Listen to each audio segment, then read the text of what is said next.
Cette rédaction, elle est très claire et je rappelle qu'elle figure dans le code pénal à la définition du viol. Donc, Il reste des procès, il reste des droits de la défense en France, mais on renforce très fermement la condamnation des violeurs d'enfants. Je ne laisserai pas dire le contraire alors que c'est tout l'objet de cette loi. que vous avez dû renoncer. Nous avons réellement regardé juridiquement comment nous pouvions écrire cela. Nous avons pris en compte les textes internationaux, la Constitution française, oui. Nous avons pris en compte l'avis du Conseil d'État et à partir de là, nous avons rédigé quelque chose de puissant.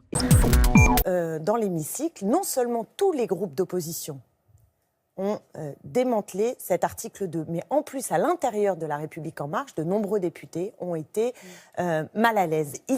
Ce texte est en réalité pas du tout à la hauteur de ce qu'on devait attendre. L'ensemble du texte. Et cet article 2 peut avoir un effet qui est l'inverse de ce qui est recherché.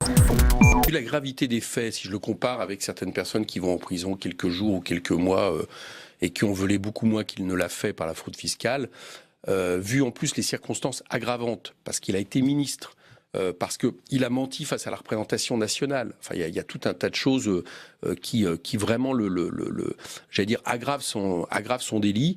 Je pense qu'un peu de prison lui aurait fait pas de mal. Cette condamnation, elle était attendue, parce que l'affaire Cahuzac a été une blessure considérable.